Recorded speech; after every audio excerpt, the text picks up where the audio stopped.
Fala pessoal, tudo bem? Esse é mais um episódio do nosso PBcast. Eu sou o Léo Costa. E eu sou Lucila Costa. E hoje nós vamos falar sobre uma coisa que todo mundo no planeta Terra já sentiu. Nós vamos falar hoje sobre dor, com Felipe Reis e o Léo Ávila.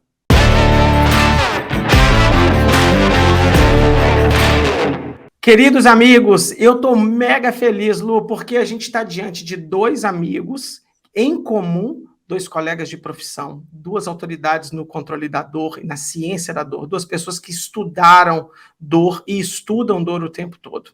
Então, hoje, a gente está recebendo aqui o Felipe Reis e o Léo Ávila, dois experts em dor, para a gente bater um papo muito legal. Mas primeiro, Lu, bom dia, boa tarde, boa noite para você. Como é que você está? Você está bem? Eu estou ótima, muito feliz de estar aqui com os meus amigos. Eu brinco, parece que eu estou numa mesa de um bar, que saudade que eu não encontro todos eles ao vivo faz muito tempo, então estou muito feliz de estar aqui com vocês hoje. Aliás, a gente está gravando esse podcast numa terça-feira, daqui a 48 horas eu vou estar num palco presencial com o Felipe e com o Léo, num evento aqui em Campinas. Eu estou muito feliz de poder encontrar com esses caras, dar um abraço. Eu vou abraçar vocês. Lu, vamos pedir esse pessoal para se apresentar? Vamos? Vamos sim. Felipe, vamos começar pelo quem está embaixo aqui na minha tela. Felipe, se apresente, fale quem você é, de onde você veio e para onde você quer ir. Ô, Léo, cara, um prazer estar aqui com vocês, Léo e Lu, vocês são grandes amigos, né? Eu tenho vocês no fundo do coração, morrendo de saudade de vocês, né? Tem mais de um ano que a gente se viu, morrendo de saudade de vocês. E dizer que estar aqui nesse podcast, né? Eu tenho acompanhado o trabalho de vocês, o trabalho de vocês está sendo fantástico, tanto no podcast, no Instagram, no YouTube. Obrigada. Vocês têm feito, né, um papel aí, tanto na divulgação científica, quanto levando informações de qualidade de forma fantástica. Então, estar aqui, para mim, é um mega prazer, né? E, junto com o Léo, poder conversar um pouco sobre dor vai ser fantástico. Bem, eu sou fisioterapeuta de formação. Atualmente, eu sou professor do Instituto Federal do Rio de Janeiro, do curso de graduação em fisioterapia. Sou professor da pós-graduação da UFRJ, no laboratório de neuroimagem e psicofisiologia, onde a gente tem como principal linha de pesquisa dor, emoção, comportamento e cognição. Eu também sou professor visitante da Freie University, da Bélgica, e da McGill University, no Canadá. E desde 2018, Léo, eu estou como chair, né, que seria um cargo equivalente a presidente de um dos braços da IASP, né? Para o pessoal poder entender, a IASP é a Associação Internacional de Estudo da Dor, e a IASP ela tem subdivisões, né? Porque a IASP ela junta todo mundo que estuda dor, então vai desde ciência básica, vai para o clínico, vai para estudo clínico, então todo mundo que tem interesse em estudar dor faz parte da IASP. E a IASP, em algum momento, achou interessante dividir em subgrupos. E esses subgrupos são os chamados grupos de interesse especiais, ou Special Interest Groups, com diversos temas diferentes. A gente abrevia como SIG, né? Então, você tem os SIGs de dor neuropática, você tem o SIG de educação em dor, você tem SIG de população minoria. E eu hoje sou presidente, né? Eu sou chair do Pain, Mind and Movement. Eu estou desde 2018 nesse cargo, né, nessa função, e vou ficar até 2026. Né? A gente passa por um período de transição agora, a gente acabou de ter um processo eleitoral, vão entrar novas pessoas, mas eu fico dando suporte até 2026 para os novos membros. Então, estar ali dentro, para mim, é um grande prazer, uma grande honra, e até porque, Léo, é legal destacar isso, que esse cargo é ocupado pela primeira vez por alguém da América Latina. Então, sempre foi, né, a última foi da África do Sul, mas nunca ninguém da América Latina tinha ocupado essa posição.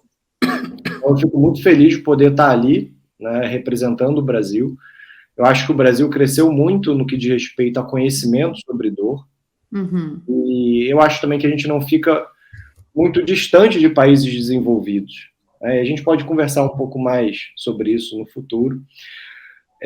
Mas isso é o que eu faço de uma forma geral. Legal. E novamente, prazerzão estar aqui com vocês.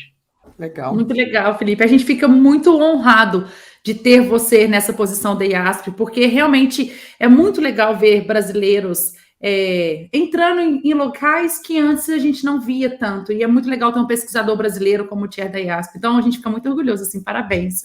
Obrigado. Léo Ávila, meu querido amigo, fala com você, explica conta quem você é aí para a galera te conhecer melhor. Perfeito.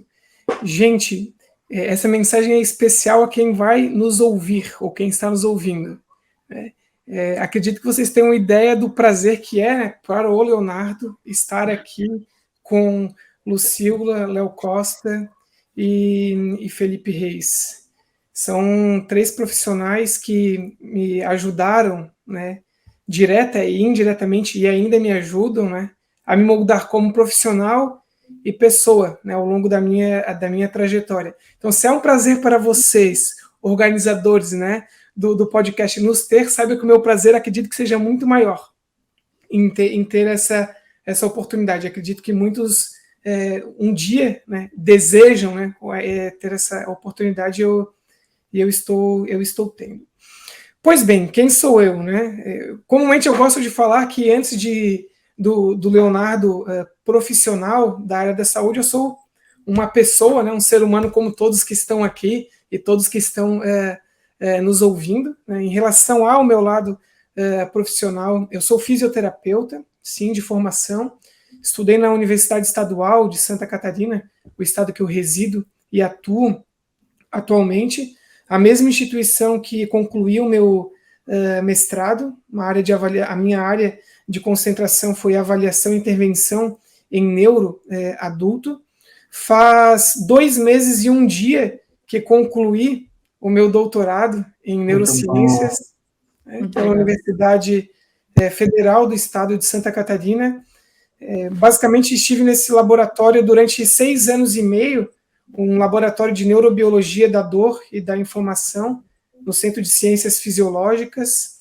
Meu orientador, professor doutor Adair, farmacêutico, meu co-orientador, professor Ney Mesiar, e atualmente uma nova orientadora, professora Morgana, por conta de intercorrências, né, da vida.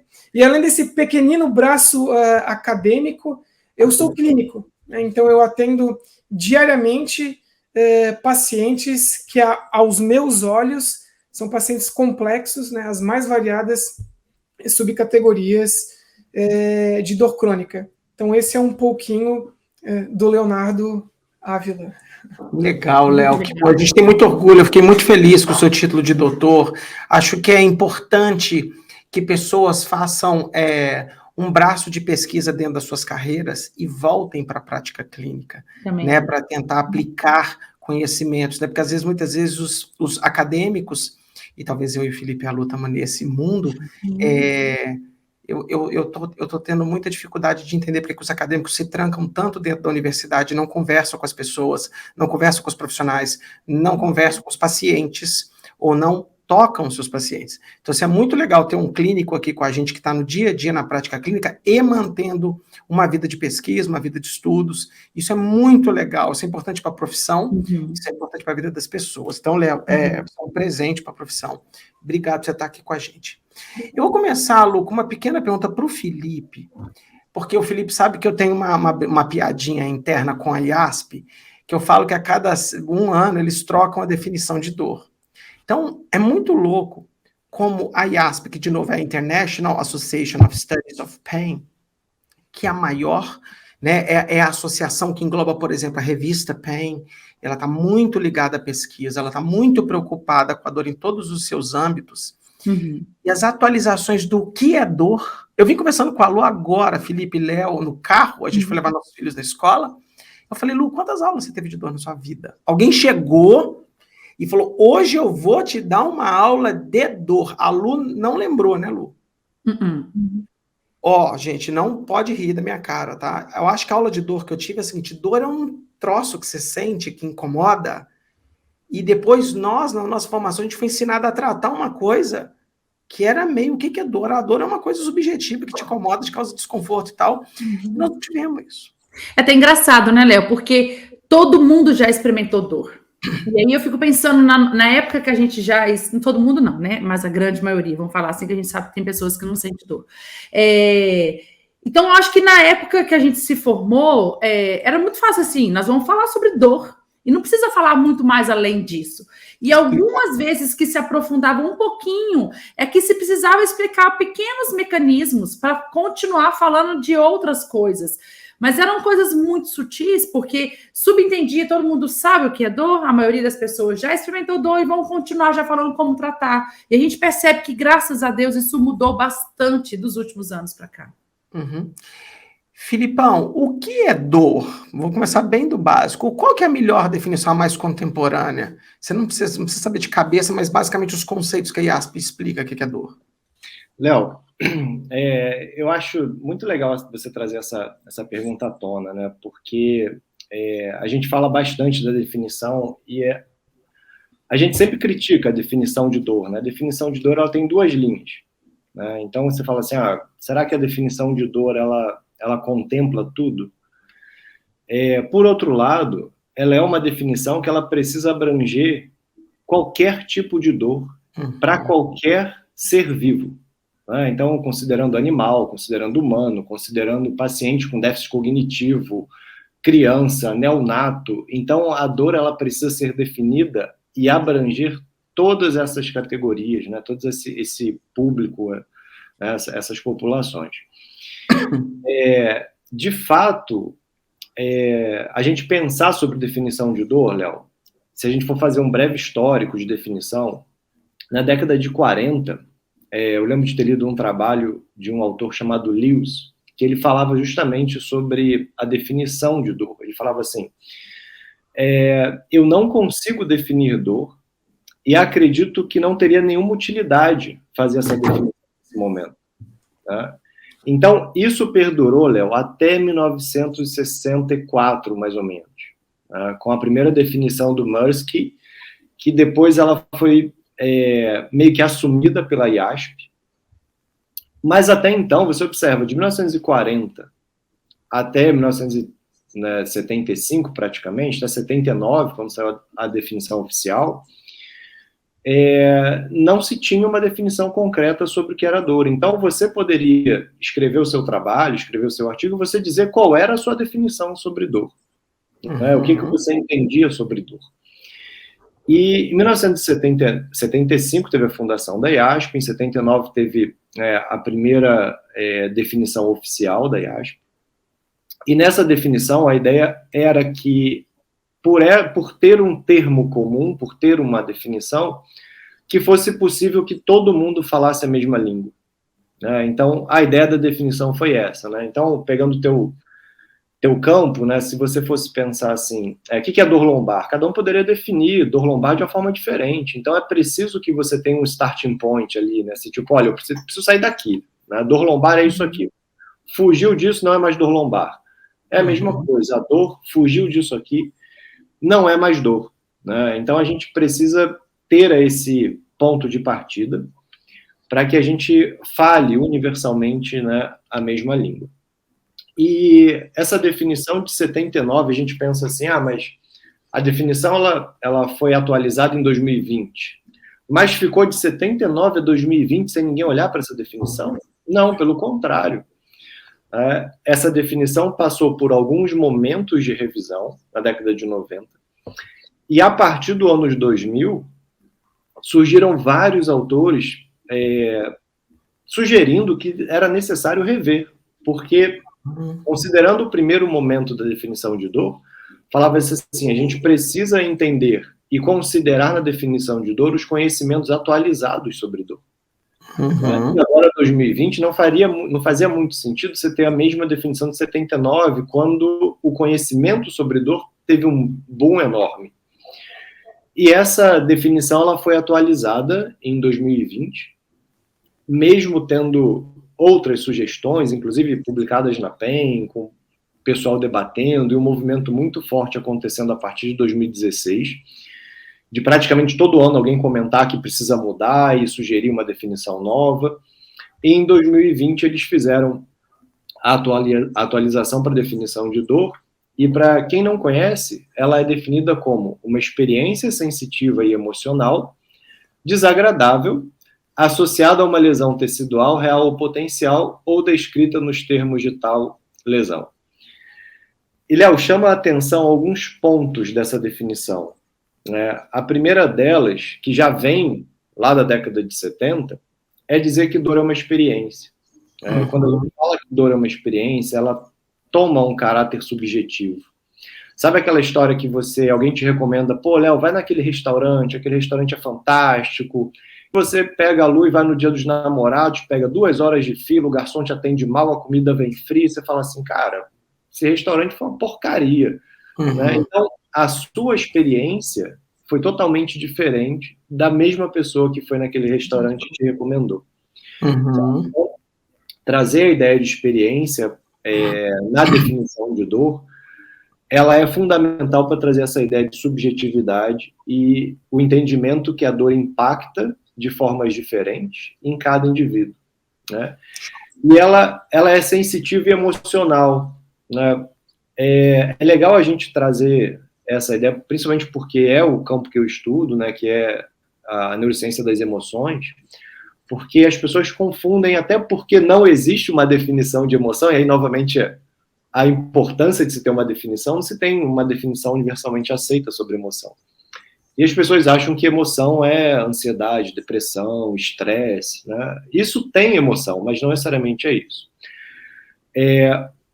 Basicamente, emoção, ela está diretamente relacionada com a nossa sobrevivência também, assim como a dor. E a emoção, ela serve para que a gente busque pistas no ambiente ou pistas em nós mesmos e que a gente adeque o nosso comportamento. Né? Então, sabe aquela resposta de luta e fuga que a gente sempre fala? Isso é uma resposta emocional. Você identifica uma pista que é aversiva, que te coloca em risco, e você adota uma postura de luta e fuga. Então, quando a gente fala de dor e emoção ligadas, a gente está falando que a dor é um sistema que alerta o seu organismo sobre a integridade do seu corpo. Então, quando a integridade do seu corpo ela está lesada ou ela foi percebida como lesada, você tem dor. E a emoção, ela identifica essas pistas aversivas, ou o que a gente chama de apetitivas, que são pistas que nos aproximam, e moldam o nosso comportamento. Então, não tem como a gente separar dor de emoção. Né? Legal. E a outra coisa bem marcada nessa definição é ela ser desagradável, Léo. Né? A dor é desagradável, porque pensa só, e aqui as pessoas vão entender bem isso, que dor é totalmente dependente do contexto. Tá? Então, depende de em que contexto eu estou inserido.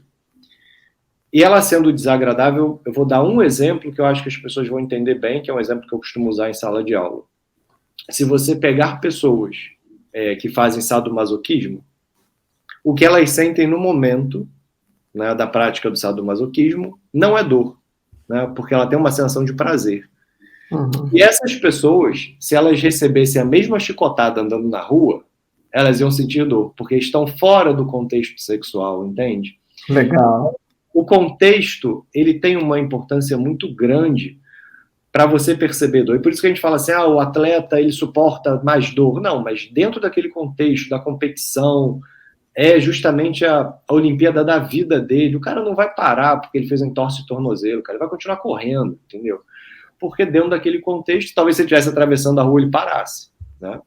Então, fazendo aí um desmembramento um pouco do histórico sobre definição de dor, sobre a necessidade de se ter uma definição e como é que isso aconteceu até chegar na versão atualizada, né, e desmembrar um pouquinho sobre o que significa cada termo, eu acho que faz com que as pessoas entendam, né, que a gente precisa de um olhar mais amplo sobre dor.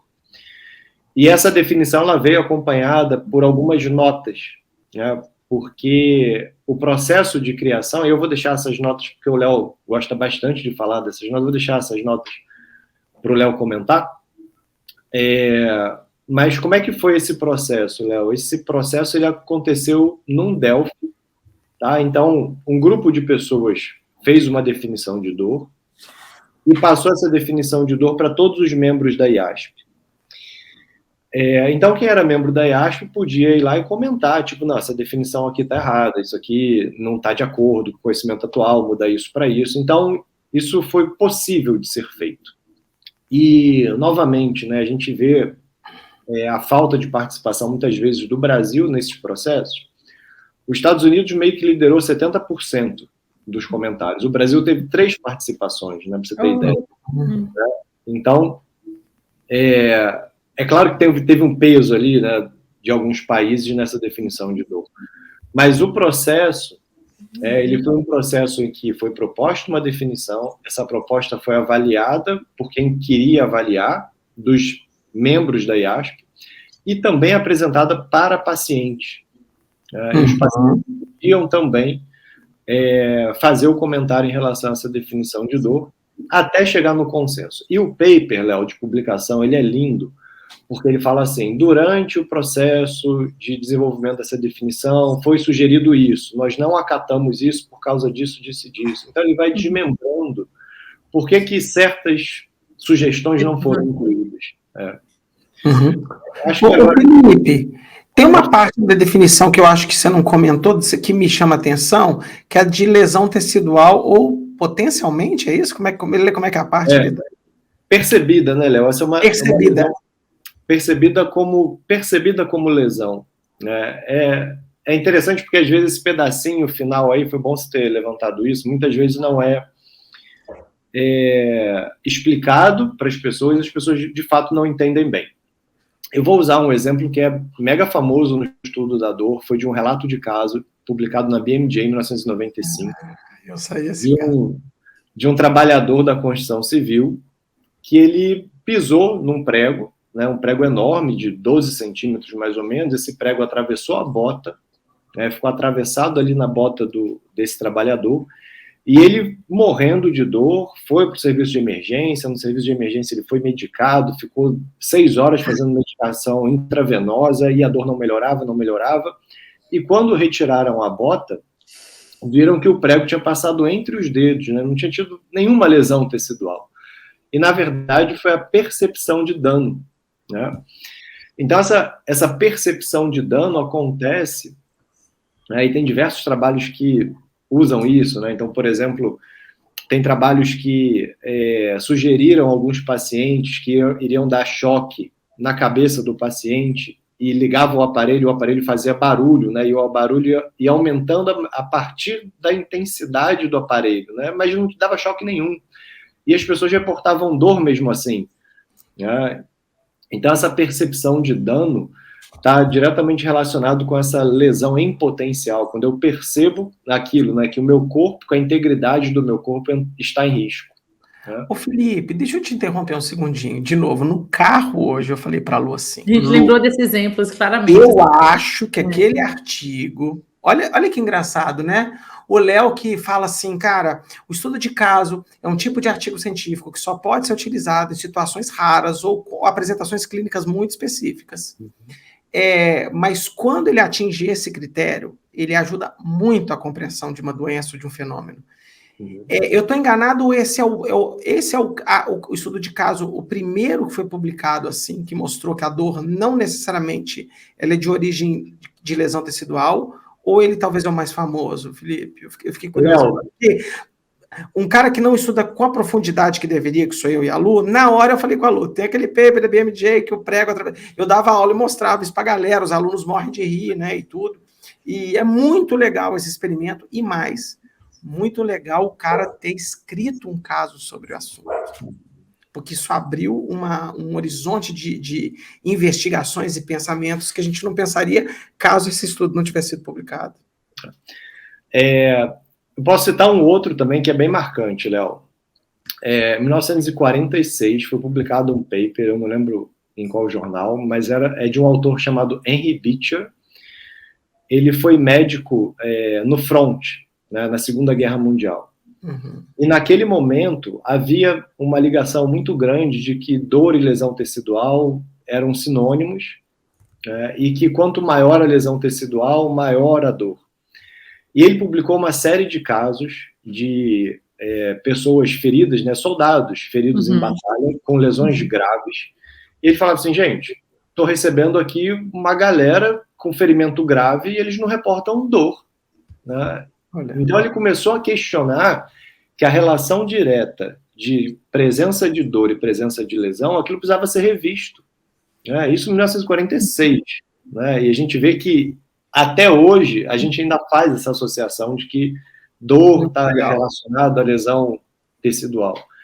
Então, eu lembro desses 2 papers específicos, né? Eu acho que esse marcou muito, porque foi uma mudança, uma virada de chave naquele momento, né? Todo mundo acreditava que dor e lesão tecidual eram iguais. E apenas, que eram sinônimos. E esse da BMJ de 95, do trabalhador. Sabe o que me encanta essa história? É que a ciência ela sempre vai nascer na observação clínica. A ciência que vai mudar a vida das pessoas, ela vai começar de uma observação que ela, por natureza, ela é viciada. Então, tudo que a gente critica, a minha experiência funciona, essas coisas todas, é muito legal quando você fala, eu vou aproveitar essa observação e eu vou comunicar cientificamente sobre o que está acontecendo e vou estimular que as pessoas estudem isso de forma mais controlada, menos emotiva, menos passional, menos enviesada, etc. Então, e até assim, para começar a entender melhor como isso foi possível, quais são os mecanismos por trás disso, porque se observa-se também hoje um aumento muito grande de estudos de mecanismo para entender as características da dor, como que, e várias diferentes classificação da dor, que a gente sabe que tem a dor neuropática, a centralização central, vários componentes que são termos que estão sendo utilizados bastante hoje, que confunde até o próprio paciente, né? Porque na hora que a gente começa a comunicar sobre isso, são termos que não eram utilizados, não são termos frequentes como simplesmente dor. Simplesmente é mais fácil entender para o grande público a relação com lesão tecidual e o tamanho. E na hora que você acrescenta outros componentes, através de observação, que o Léo falou, né? Falta ainda explicações para a gente, não falta, mas para falar bem e comunicar com o paciente por que isso acontece e como acontece. Legal. Ô Lu, vamos colocar o Léo Ávila na jogada? Ô Léo, esse era tópico da nossa live que a gente não conseguiu falar o tópico. Eu queria muito que você explicasse as subclassificações atuais de dor, onde que a gente pode encaixar essa categoria grande que o Felipe definiu como dor muito bem, deu um histórico maravilhoso, colocar ela em 2 ou 3 ou 4 caixinhas para a gente entender para onde vocês estão indo. Basicamente, eu estou te pedindo para falar sobre dor nociplástica e todos esses tipos de categorias, subcategorias do melhor entendimento da dor hoje. Perfeito. Uma questão, se vocês me permitem até colocar sobre a definição de dor revisada, é que tem um espacinho dela ali entre vírgulas, né, uma palavra que surgiu e para quem não leu o estudo original fica um pouco perdido, né? Existe uma palavra chamada associada no meio. Aí fica um associado e aí depois vem um ou semelhante àquela associada.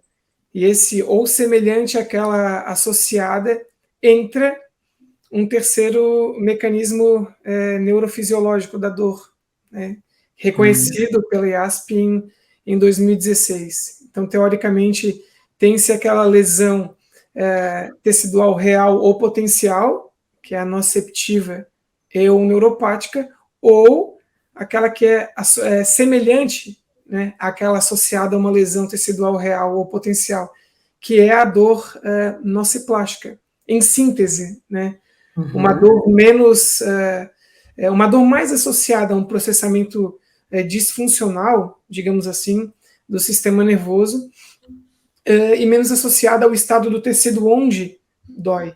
Então, em síntese, há um processamento disfuncional, quem sabe, talvez, uma neuroplasticidade mal adaptativa, né, ao longo das vias nociceptivas. Léo, Lu e Felipe, pensando em mecanismos associados à gênese da dor, reconhecidos pela IASP, existem 3. Né? Em ordem de gênese, pensando assim numa escala de oficialização, em 94, dor neuropática, depois, 2005, um mecanismo que é antagônico, puramente na definição, que é a dor nociceptiva, e um gap temporal bem grande na literatura, né, até chegar em 2016 e termos esse terceiro mecanismo, que é a dor nociplástica. Então, oficialmente reconhecido, quando eu digo reconhecido é pela IASP, são esses três. Okay. Na literatura tem-se utilizado muito a palavra dor mista, sabe-se que é real, que ela existe, existem sobreposições de mecanismos, mas não é um termo reconhecido. Tanto é que comumente nos estudos mais contemporâneos observa-se uma tendência a utilizar a palavra, né? A dor é predominantemente neuropática, ela é predominantemente nociceptiva. Em síntese, 3 tipos de dor: neuropático, nociceptivo e nociplástico. Sensibilização central, a gente pode aproveitar a visibilidade do podcast, né, para desconstruir que é um tipo de dor, é um fenômeno neurofisiológico que pode estar presente por trás desses 3 mecanismos de dor. Perfeito. Mas, como via de regra, é obrigatório estar por trás da dor nociplástica, né, porque ela é um dos mecanismos por trás desse tipo de dor, mas pode se fazer presente nos demais. E, por definição, dor neuropática é uma dor associada a uma lesão ou doença do sistema nervoso. Existem 2 subcategorias, ou é uma dor neuropática periférica, porque é uma lesão ou doença no primeiro neurônio, na periferia, ou uma dor neuropática predominantemente central, porque é uma lesão ou doença no segundo neurônio, na medula, né, ou em alguma região do córtex ou regiões subcorticais, né, então, até inclusive no tronco cerebral. A dor nociceptiva, aí eu vou abrir até as definições aqui para ser literal, né, é aquela dor devido a um dano real ou potencial ao tecido não neural, proveniente à ativação de nociceptores. E aqui destaco, né, não é reconhecido, mas inclusive tem uma revisão sistemática que foi publicada no The Clinical Journal of Pain em 2020, que traz as subcategorias de dor nociceptiva mais comuns citadas na literatura, que são 3. Né? Aí é que a gente desconstrói mais uma crença comum. Dor nociceptiva não se reduz à inflamação. Então, o fato de um paciente apresentar dor predominantemente nociceptiva não se traduz em inflamação. Então, existe uma subcategoria comum que é química inflamatória, uma outra subcategoria comum que é química não inflamatória, né?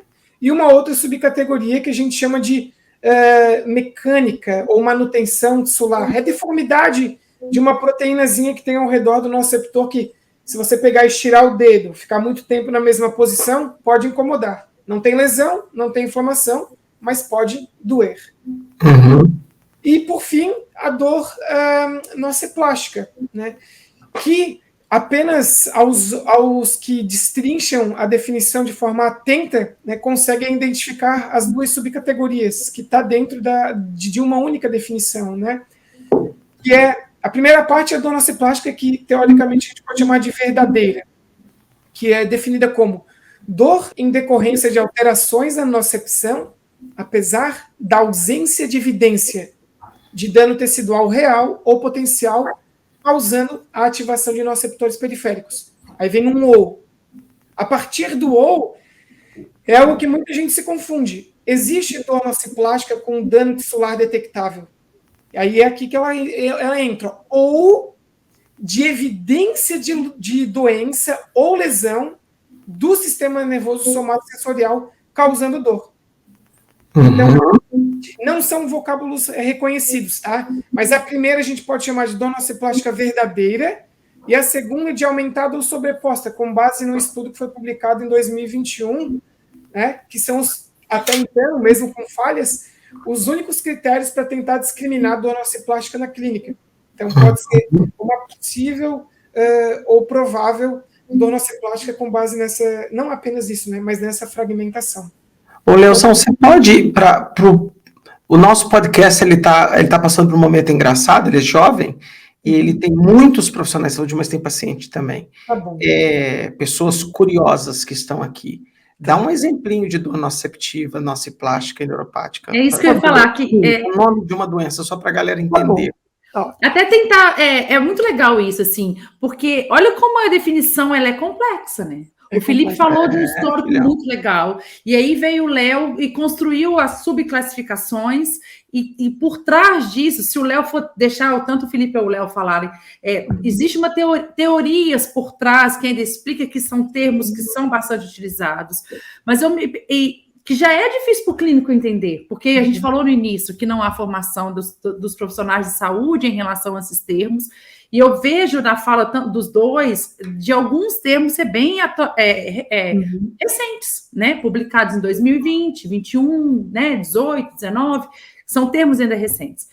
Mas aí agora, igual ela falou assim, vamos pensar no paciente agora, como que a gente explica esse tanto de definição para um paciente? Como é que a gente traz esses termos de forma clara para o paciente saber identificar qual é o tipo de dor ele tem? Exemplos básicos. Dor nociceptiva. Primeiro, ela é detectável, parte delas, e elas não acometem o sistema nervoso. Então, uma fratura óssea é um exemplo de dor nociceptiva que acomete o sistema somático. Tá? Uma dor nociceptiva que acomete, por exemplo, o sistema visceral. Porque, de fato, vísceras também podem doer. Pensa numa isquemia, né? Uma angina. Você tem uma dor nociceptiva visceral por conta de um componente vascular. Né? Você pode ter uma dor também visceral nociceptiva por conta de uma pedra no rim. Então, esses são exemplos, né, de condições nociceptivas. Pensando em condições neuropáticas. Você pode ter uma dor neuropática central por conta de Parkinson, esclerose múltipla, um acidente vascular hemorrágico ou cerebral, hemorrágico ou isquêmico, perdão, no tálamo ou em qualquer outra região cortical, que pode decorrer numa dor neuropática. Ou você pode ter uma dor que não apresenta causa detectável.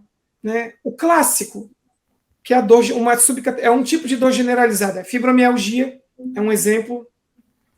Parte das dores de coluna lombar, parte não, aí seria em sua totalidade. Síndrome do intestino irritável, pensando em dor de cabeça ou orofacial, isso para quem é o público leigo vai ficar relativamente curioso, migrânia, enxaqueca, não tem causa detectável.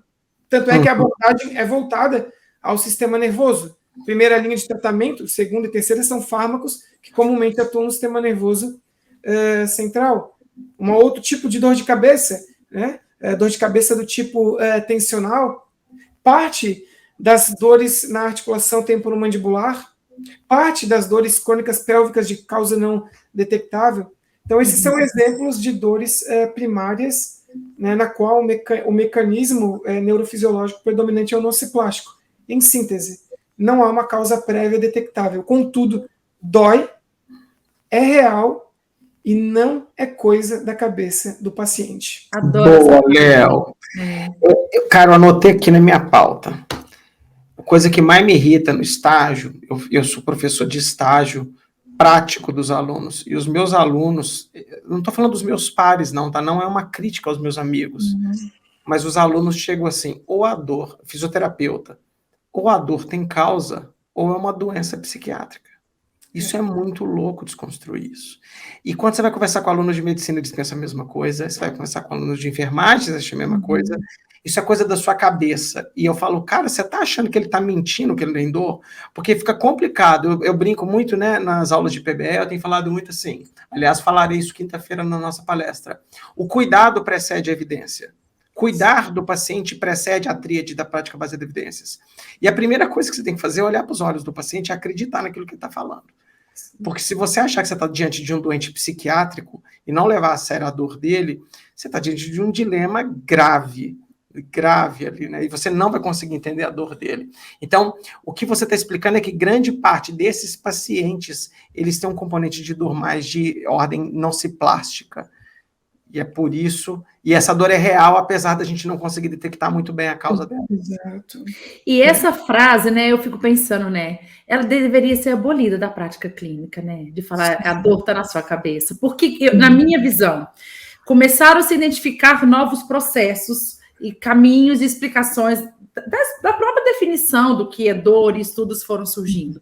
E aí, o pouco conhecimento que a gente já falou, e a gente vai voltar a falar sobre a formação, não há formação. E aí, a pouca informação que a gente tem que explicar de alguma forma para o paciente. E aí, sem querer, essa frase é muito dita. Não, porque a dor pode estar vindo... Ao explicar, sai essa frase, a dor está vindo da sua cabeça. E eu sempre me coloco no lugar do paciente, o quanto é desconfortável ouvir isso. Porque a pessoa está ali realmente com uma dor real. E ela fala assim, não, eu não... E a interpretação disso é dura, não é da minha cabeça, né? Parece que eu estou inventando essa dor, eu não estou inventando essa dor. Realmente dói, realmente quando eu faço alguma coisa dói. Então, seria legal a gente falar um pouquinho como... levar isso para o tratamento. Como que a gente traz esse conhecimento para o tratamento dos nossos pacientes? Será que ter um conhecimento maior dessas definições, dessas classificações, ajuda um pouco na decisão clínica do que fazer, do qual tratamento escolher e como fazer isso com nossos pacientes? Lu, validar. A gente precisa validar o relato do paciente, né? Perfeito. A terceira nota, se eu não me engano, da revisada definição de dor, inclusive ela cita isso, né, que o relato de um paciente com dor ele deve ser respeitado. Acredito que não caiba a nós fazermos juízo de valor, ali ninguém é juiz, né, para estar subestimando, menosprezando. Acho que validar, acho não, né, para quem está... digamos, eu não diria atualizado, né, mas a par, né, de, por exemplo, ferramentas de comunicação, né, para abordar pacientes com dor, validação faz parte do processo. Felipe, fica à vontade. Antes de você entrar, deixa eu dar um pitaco. Eu acho que existe uma confusão, não é maldade, é desconhecimento mesmo dos profissionais de saúde, né? Que a gente sabe que o que difere a gente de modelos animais é que provavelmente a dor é modulada por emoções, mas ela é modulada, né? Modular é uma coisa. Então, uma pessoa que talvez tenha dor crônica e seja depressiva, ela vai ter um pouco mais de dificuldade do que uma pessoa que tem dor crônica e talvez não tenha depressão, porque uma coisa modula a outra. O que a gente não pode confundir é a experiência de dor com doença psiquiátrica.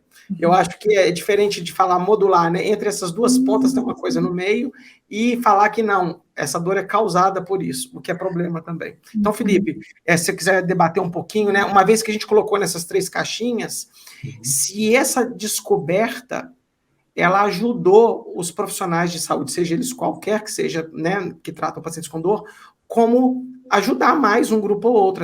Afinal de contas, eu acho que a classificação só é útil se ela ajudar a tomada de decisão. Então, o que a gente queria ouvir de vocês um pouquinho sobre exemplos. Léo, eu queria fazer um parênteses também para contar um pouquinho de como é que a gente chegou nessa classificação, né, com esses 3 mecanismos. Inicialmente teve o trabalho do Kate Smart, ali 2012, 2013, e ele trazia uma terceira sugestão baseada em mecanismo, e ele classificava, né, em dor noceptiva, neuropática e sensibilização central. E isso foi levado durante muito tempo. Eu tenho alguns papers publicados que eu classifiquei as pessoas como sensibilização central, sabe? Então isso foi levado há um tempo. Lá em 2016, a IASP falou assim, não, mas peraí, vocês estão classificando os pacientes com base em um fenômeno neurofisiológico, então a gente precisa de um termo, né? E aí surgiu, né, a partir de outras escolhas, surgiu o termo dor nociplástica, né? Havia outras possibilidades também, mas o termo que acabou ficando foi nociplástica. E essa classificação que existe hoje, os critérios que existem hoje, eles são unânimes, assim, universalmente aceitos? Né? A resposta é não. Ainda não, né? Ainda não. Por quê, Lu? Qual é a crítica que se tem nesse mecanismo? Beleza, a IASP definiu que tem um novo termo, mas como é que a gente identifica esse novo termo? E aí foi criado um task force. Esse task force falou assim, tá, vamos criar critérios para a definição de dor nociplástica. Eu participei desse Delphi, né? Eu fui voluntário desse Delphi. Como é que funcionava esse Delphi? A gente recebeu 3 opções, letra A, letra B e letra C. E a resposta era assim, quais dessas classificações você acredita que mais vão ajudar o clínico na classificação de dor nociplástica? E aí você votava em 3 opções. Né? E uma das críticas é essa, você não tinha outra possibilidade, você votava nas três opções. E isso foi publicado como critérios. E recentemente a gente publicou um mega estudo, né, junto lá com o pessoal da Austrália, lá com um aluno do Paul Rhodes. Um mega estudo que vai desde critérios de exame laboratorial até achados clínicos. Jogamos isso para os especialistas com todas as possibilidades possíveis. Falamos assim, quais desses critérios se encaixam mais para a nociceptiva, nociplástica e para a neuropática. E os especialistas votaram, podendo também dar uma sugestão. Por que eu estou trazendo isso? O Léo falou dos critérios que nós temos hoje. Então, se eu sou clínico, eu preciso seguir o que a IASP recomenda. Se eu vou fazer uma pesquisa e vou classificar os pacientes como dor nociplástica, eu preciso classificar de acordo com a recomendação atual. Mas já está havendo um movimento de que talvez isso precise ser revisto em algum momento. Pode ser que dure 10 anos, pode ser que dure 2 anos, né? A gente não sabe. Mas já existe alguma discussão, né, de que é preciso, talvez, você ter outros critérios para fazer essa classificação em dor nociplástica. Diferente de dor neuropática, sabe? Dor neuropática, você bate os critérios, é isso e acabou. Né? Dor nociplástica, parece que as pessoas ainda não estão muito seguras de que, tipo, é realmente esse critério aqui. Mas é o que tem hoje. Né? Então, se é o que tem hoje, acaba seguindo. Você falou uma coisa que me chamou bastante a atenção, novamente, né, trazendo para a minha linha, e as pessoas consideram, né, que a dor ela é modulada, né, acho que foi mais ou menos isso, Léo, que você falou, que a dor é modulada pelas emoções. Né? De fato, as emoções modulam a intensidade de dor. Né? Tem estudos que você dá estímulos emocionais, por exemplo, odor, né? E aí odores desagradáveis aumentam a intensidade de dor. A gente fez um mostrando imagens de pessoas mutiladas, a intensidade de dor aumenta. Então, o estímulo emocional, ele de fato, ele tem um papel na modulação de dor. Mas, Léo, a emoção, ela pode acontecer de forma explícita ou implícita. Como é que é isso? Por exemplo, as emoções também têm papel de leitura de expressão de face, tá? Por que isso? Porque existe uma teoria chamada teoria da mente, em que eu consigo ler pela sua expressão emocional, né, na sua face, o que você pode estar pensando ou sentindo, e eu ajusto o meu comportamento em relação a você. Então, isso é muito claro em humanos. Tá? E uma expressão de medo, ela gera processos neurofisiológicos de resposta de medo em mim também. Então, se eu observar uma face de medo, eu tenho uma resposta neurofisiológica de medo. Para você ver o que é uma resposta implícita. Você tem, fizeram alguns estudos com esse protocolo chamado de masking, que é você apresentar uma face de expressão neutra, tá? Então, tipo a sua agora, nesse momento, é neutra, tá? Você apresenta uma imagem neutra para a pessoa e atrás você pisca uma imagem de medo, uma face de medo, você pisca. E no final eu te pergunto assim, Léo, você viu alguma outra coisa que não foi a face neutra? Eu falo assim, não vi. Mas a neuroimagem mostra que a amígdala, que é uma área que identifica a ameaça, a tua amígdala acendeu. Ou seja, neurofisiologicamente ela detectou esse estímulo emocional. Legal. O que eu estou trazendo com isso? Eu estou trazendo que as pistas emocionais e essas variações no processamento emocional, Léo, isso é muito rápido. Né? Não é aquilo assim, o paciente está 10 minutos pensando o que ele está sentindo, não é isso, entendeu? é muito mais rápido do que isso. Então, eu queria trazer esse ponto aqui, e também para contribuir com a discussão que vocês levantaram, né, que a gente precisa acreditar no que o paciente fala. Isso está na Declaração de Montreal, que a queixa do paciente precisa ser reconhecida e todo paciente tem direito de receber tratamento adequado para a dor dele. E isso não é seguido, né? Se a gente for pensar, Léo, o último dado que eu vi, 150 países não têm acesso ao opioide, para você ter ideia. Né? O opioide é uma medicação extremamente útil, por exemplo, para você fazer em dor para tratamento do câncer, por exemplo. Né? Então, paciente com câncer que tem dor, muitas vezes fazem tratamento de opioide para uma série de outras condições. E esses países não têm acesso ao opioide.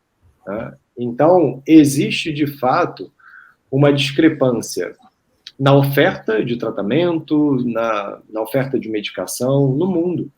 Né? Então, se a gente considerar levar a Declaração de Montreal e achar que todo paciente tem direito, é ele que não procura, é um profissional que não é treinado, não é bem assim, acho que o buraco é muito mais embaixo. Felipe, Léo, e muito, muito legal, quer dizer, assim, é engraçado, né? A gente da dor lombar, né, Lu? A gente tende a demonizar o opioide, né? Demonizar, porque parece que ele tem pouco benefício para pacientes com dor lombar e o risco é horroroso, né? Eu comentei no podcast sobre cannabis medicinal, que eu nunca mais esqueço, a meta-análise de opioide para dor lombar, ela mostra uma redução de cerca de 12% acima de placebo, vírgula, nos pacientes que toleraram o tratamento. Tem cada vírgula no artigo científico que ninguém lê, né, cara? Os artigos têm 50% em média de perda amostral porque o cara não aguentou o tratamento. Então, dos sobreviventes do estudo, você viu um efeito miseravelmente pequeno. Se a gente conseguisse colocar esses caras todos dentro do estudo, provavelmente o efeito vai a zero e provavelmente a relação de risco-benefício não vale a pena. Mas para outras condições, e por isso que a gente não pode demonizar um determinado tratamento, o opioide pode ser extremamente útil para um tipo específico de paciente. E talvez, por isso que é importante ter essas 3 caixinhas, que eu chamei de caixinhas, e que são subclassificações, que são as melhores que a gente tem no momento, porque eu acho, e é isso que eu estou querendo puxar de vocês, talvez através dessa identificação, você consegue prescrever tratamentos melhores para esses pacientes. Eu queria que vocês comentassem um pouquinho. Eu queria até, talvez, pedir o Léo para começar assim, porque foi muito legal que eu escutei de você recente, né, Léo, que você fez um estudo recente de tentar... Se há alguma forma de potenciar o tratamento do paciente, tendo conhecimento de comunicação em dor, de como deixar mais claro para o paciente o que ele está sentindo, trabalhar as limitações que o paciente tem perante a dor. Eu queria que você comentasse um pouquinho como especificar o tratamento do paciente, uma vez que a gente tem esse conhecimento. Bom, olha eu falando de tratamento com vocês 3 aqui, né? Mas vamos lá. Acho que talvez a melhor forma de conversarmos sobre esse assunto é pensarmos, não sei se vocês concordarão comigo, tá? Sobre tratamento baseado em mecanismos. Contudo, não, e aí talvez a gente precise deixar claro para quem está nos ouvindo que quando falamos sobre mecanismos, para o tratamento não nos limitamos apenas em mecanismos associados à gênese, né? Neuropático, nociceptivo ou nociplástico. Também precisamos olhar para os mecanismos associados à transição, por exemplo, entre dores agudas e crônicas, aspectos psicológicos, cognitivos, emocionais, sociais, dentre outras alterações fisiológicas também no próprio sistema, né, daquele indivíduo que está experimentando. Então, Lu, Léo e Felipe. Agora o Leonardo pragmático, tá? O Leonardo clínico conversando com vocês, com os meus vieses acerca de mecanismos. Aos meus olhos, a discussão, parte da discussão que encontra-se na fronteira do estudo da dor, né? A identificação do tipo de dor predominante e uma abordagem baseada em mecanismos. Por que eu destaco isso? Eu vou dar exemplos grosseiros, tá? Mas se você pega um paciente, né, com uma dor nociceptiva, química, inflamatória, no hálux do pé direito, para quem não sabe o que é o hálux, é o dedão do pé direito, porque está com uma unha encravada. Então tem uma inflamação ali. É muito improvável que você vá ver esse paciente tomando duloxetina, amitriptilina para essa condição. Da mesma maneira, é muito improvável que você, mediante uma avaliação minuciosa, né, que levante uma hipótese de que a dor daquele paciente seja predominantemente nociplástica, que esse paciente seja tratado com paracetamol. Né, um paciente com síndrome do intestino irritável, enxaqueca ou fibromialgia. Esse raciocínio de mecanismos baseado, esse raciocínio de tratamento baseado em mecanismo na farmacologia, ele já vem de longa data. Né? Então, por exemplo, pensando em outras áreas, no qual a fisioterapia me parece também ser imprescindível, por não fazer, pelo menos, sentido. Né? Aqui a gente talvez pode ir para um lado de plausibilidade, que também muitas vezes não tem fundamentação, mas parece fazer mais sentido você ofertar uma abordagem ao seu paciente baseada em mecanismos, né, do que, digamos assim, uma abordagem não pautada em mecanismos. E o que eu poderia trazer apenas um exemplo com base no meu doutorado? Né? A população, né, ou uma amostra dessa população, né, do meu doutorado, que são pacientes com síndrome da falha cirúrgica, no próprio processo de triagem, né, de forma indireta, a gente filtra o mecanismo predominante. Por quê? No mínimo, ali nós descartamos dor neuropática. Porque o tratamento é completamente distinto de dor neuropática, por exemplo, para dor nociceptiva. Então, esse paciente, ele não apresenta dor neuropática. Qual é a hipótese mais plausível do mecanismo de dor do nosso paciente? Né? Eu ouso lhes falar que é quase que unânime que aqueles pacientes ali apresentam dor nociceptiva química não inflamatória. Felipe pode falar isso com muita propriedade. Os scores de medo desses pacientes no baseline, de nota 0 a 10, era 6,3. Tá? Comumente são pacientes com vias de aprendizagem distintas, etc., com medo de se mexer. Numa avaliação do sistema de movimento, esses pacientes apresentam aquela cocontração, aquele bracing, aquela rigidez. Né? Novamente, o Leonardo clínico falando com vocês. Mas tentem contrair o braço de vocês durante 3 horas e ficar assim. E depois voltem aqui para conversar conosco no comentário desse podcast. Peraí, até o final, vai. Ou não. Existe uma probabilidade. E agora, observem que esses pacientes estão assim há 2, 3, 4, 5, 10 anos, com 1, 2, 3, 13 intervenções cirúrgicas. Né? Numa análise indireta da nossa pesquisa, quase que é unânime. Os pacientes não preenchem critérios para dor nociplástica. Então, a hipótese mais plausível são pacientes com dor nociceptiva química não inflamatória. Porque no próprio exame que eles têm mais recente, não tem lesão, não tem inflamação ativa, mas dói. É real. Então, a nossa abordagem, né, a abordagem que foi proposta, construída, fundamentada, né, nos conceitos da terapia cognitiva funcional, em parte objetivou, digamos assim, a desconstrução, né, de alguns mecanismos associados à manutenção e a esses escapes de dor.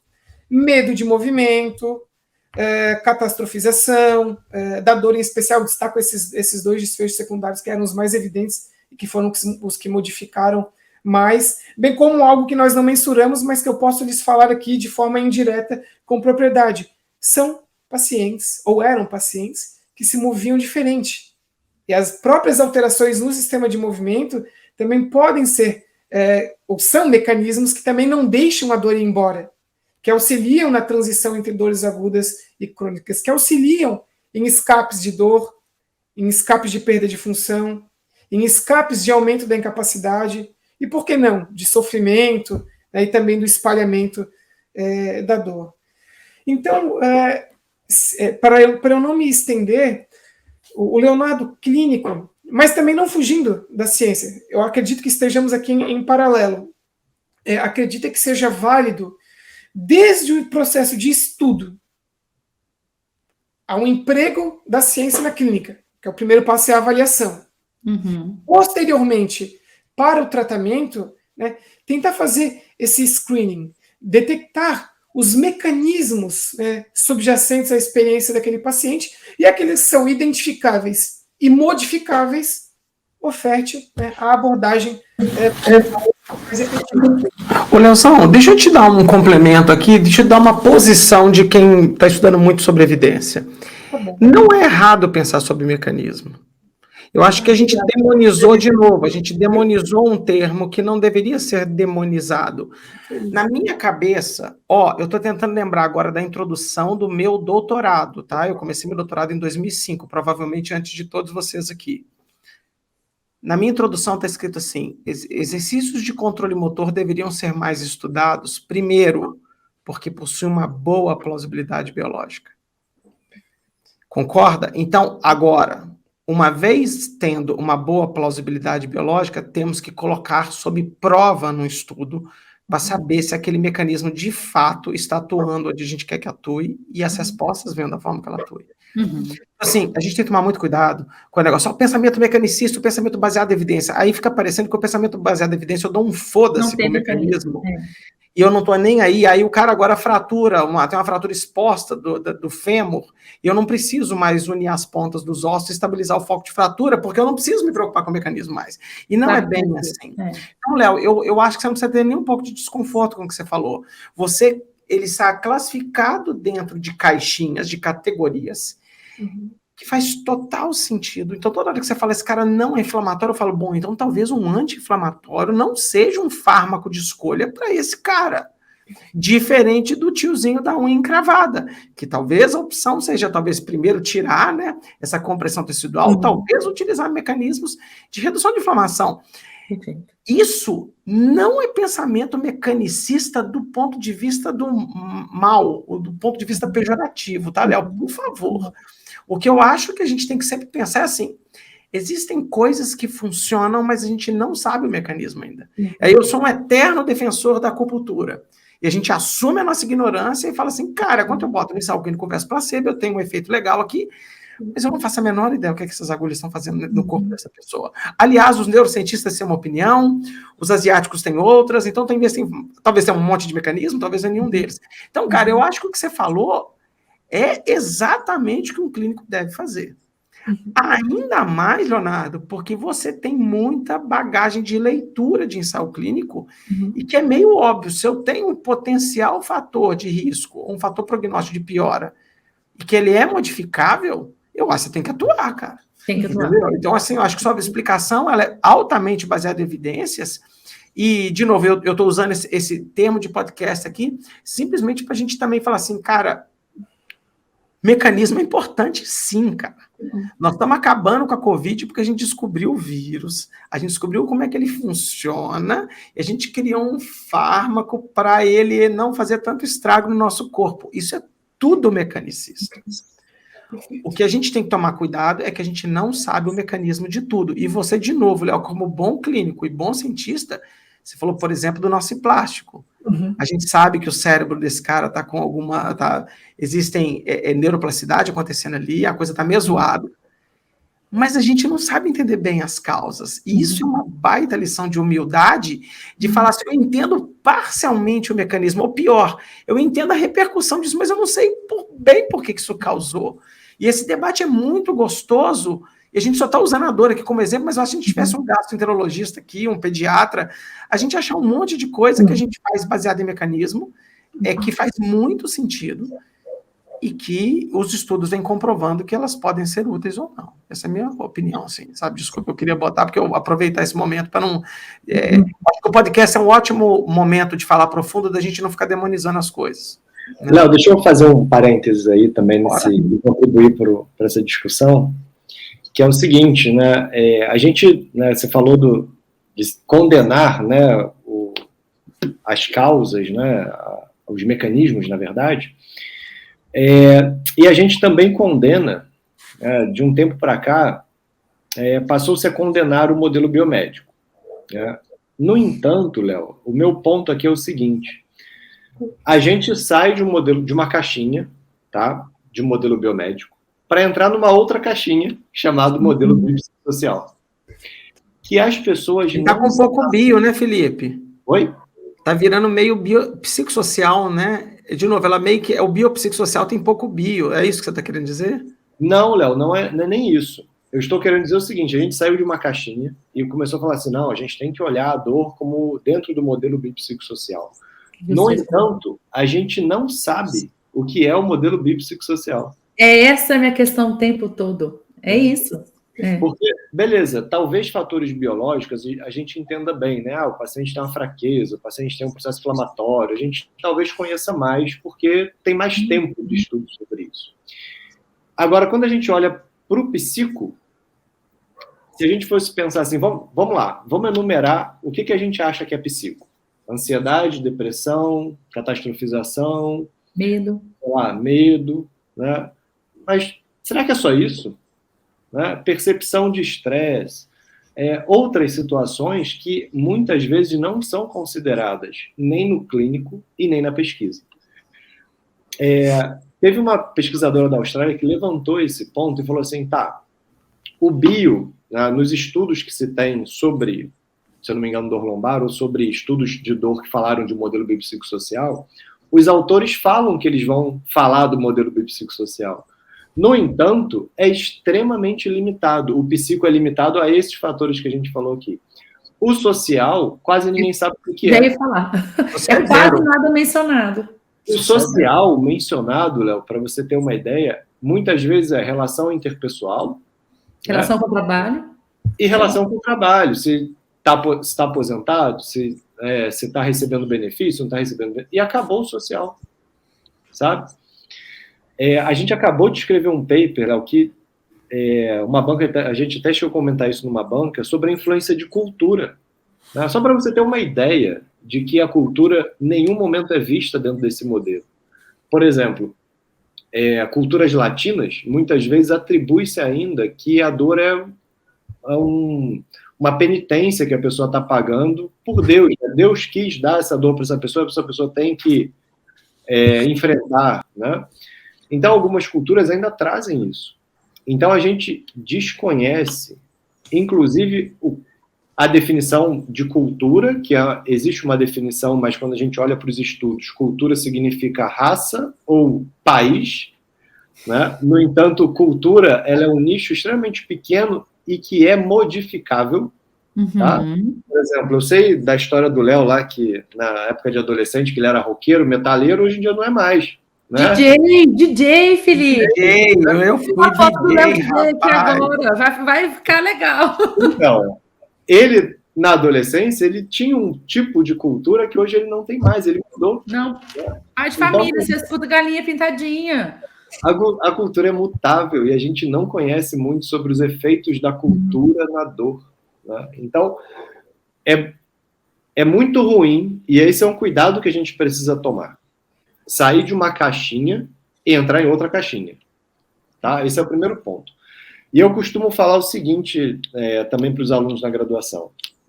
Não pensem que o modelo biopsicossocial vai ser aí a solução para vocês. Eu não quero que vocês pensem dessa forma. Entendam que dor, ela é um fenômeno multifatorial, que recebe influência de fatores conhecidos e que a gente não faz a menor ideia. Né? E que esses fatores, além de contribuir para a dor, interagem entre si. Por isso que a gente fala que atribuir causalidade, né, tem aquele pensamento linear, que isso causa a dor do paciente, raramente a gente consegue essa relação. A gente tem tantos fatores que influenciam, que já foram estudados e não foram estudados. Um exemplo. Hoje a gente sabe o papel de fatores genéticos na dor, de alguns fatores. Qual é o clínico que avalia fator genético na dor? Nenhum. Entendeu? Então, como é que você vai atribuir e dizer que você conhece todos os fatores? Não tem como, Léo. Não tem como. É melhor você, novamente, né, ter a humildade de reconhecer que a dor ela tem um componente multifatorial, né, que ela é um componente multifatorial, e nós desconhecemos as causas e todos os fatores que contribuem para ela. Então, acho que talvez esse seja um raciocínio para o clínico mais humilde, que não atribua causa para o paciente, sabe? Que não dê explicações mirabolantes que vai resolver o problema dele. Nem estava isso na pauta, mas te escutando, Felipe, e é engraçado, é te escutar e escutar um pouco os pacientes. Nós, talvez quase todos os profissionais de saúde, acho que a gente tem uma noção que a dor é multifatorial, sim, e que é muito difícil, talvez, sim, atribuir uma causa, principalmente depois de tudo que vocês dois ensinaram para a gente hoje. Agora eu vou falar com o paciente. É muito difícil o paciente ir para casa sem saber a causa. Ele quer saber a causa. O paciente, ele chega e fala, estou com dor, aí você fala assim, e a gente tenta explicar, muitas vezes a gente tenta explicar, né, essa dinâmica, essa multifatorial, que muitas vezes não tem relação com causa, que a maioria das vezes não tem, nem muitas vezes. E isso para a cabeça de um paciente é muito novo na minha visão. Porque ele fala assim, como assim? Para alguns passa a interpretação assim, não, entendi, né, aprendi, mas eu acho que para a grande maioria dá até insegurança. Eu fui nesse médico hoje, e principalmente considerando hoje consultas muito rápidas, que não dá tempo de conversar com clareza com o nosso paciente, o quanto que ele leva essa mensagem para casa da nossa capacidade como profissional da saúde de não identificar a causa dele, porque ele gostaria. Ele quer chegar em casa falando assim, eu estou com dor por causa disso, e por causa disso eu vou resolver. Então, a gente podia falar um pouquinho sobre comunicação, educação em dor. Eu acho que é muito importante. Não sei, eu tenho um sonho de ir em massa, de quebrar tabus, de trazer essa informação com muita clareza para o público, para que todo mundo, até nós como pacientes, que a gente pare de tentar e procurar um profissional para que ele fale a causa do porquê eu estou assim, para tudo, né? E isso é uma mensagem importante, e eu sei que você tem até, talvez eu possa falar também, mas é porque eu sei que você tem um material legal tentando explicar crianças o que é dor, tentar explicar para uma população mais leiga que a dor é essa coisa multifatorial, que a gente não consegue identificar a causa, e qual é o trabalho de formiguinha que a gente deve fazer para conscientizar uma população maior até quando buscar um tratamento, não esperando sair desse tratamento ou de uma consulta, que ele vai sair com uma resposta na ponta da língua, dor por causa disso. Lu, você falou de coisas bem, bem legais aí, e eu acho que você vai trazer um pouco da origem do Pesquisa em Dor, né? O Pesquisa em Dor, ele é um site que tem como objetivo trazer ferramentas para o clínico e informações para o paciente. Ele surgiu em 2016, né, então esse ano ele faz já 6 anos, e ele é um meio que acabou virando uma grande referência aí para as pessoas que, tanto para paciente quanto para clínico, em termos de material, né, explicando sobre o que é dor. Concordo muito com você, Lu. O paciente espera ter uma explicação e espera ter uma causalidade. Né, espera falar assim, olha, você está com dor por causa disso. Nós somos assim, o nosso cérebro, ele gosta de relações lineares, ele não aceita muito bem a incerteza. Porque dá para essa segurança, né, saber. A incerteza para ele é péssima, né, e a gente atribui causa para tudo. Né, a gente está o tempo inteiro tentando identificar causas. Né, então, se você vai, por exemplo, no restaurante, você come uma comida e naquele dia você passa mal, você fala assim, tá vendo? Eu não devia ter comido aquela comida, mas direto você faz a relação, né? E não necessariamente foi a comida, né? Eu acho que, assim, tem algumas coisas que a gente pode levar em consideração. Primeiro é a questão de você ensinar a população, levar informações para a população, e isso é extremamente importante. Temos grandes desafios com isso, uma população no Brasil com baixa escolaridade, com baixo acesso à internet, né, acesso bastante limitado à internet, mas a gente tem um grande desafio. Esses pacientes, eles foram, o tempo inteiro, eles consultaram profissionais desse modelo biomédico, né, que também atribui causa para tudo, ou faz um monte de exame para tentar achar uma explicação de alguma coisa. Então, esse é um modelo predominante. Por outro lado, a gente também tem um sistema de saúde baseado na cultura do fazer. E eu costumo dizer também aos meus alunos que não tratar um paciente também é tratar um paciente. Você não dar um tratamento que ele não precisa né? Isso também é tratar o paciente. Mas nem todo paciente aceita isso de boa, né? Porque ele sabe que se ele sair desse profissional que apenas orientou, que não tem necessidade de ele fazer tratamento, e for no outro profissional, alguém vai fazer alguma coisa com ele. Porque a nossa cultura é a cultura do fazer. Nós fomos treinados.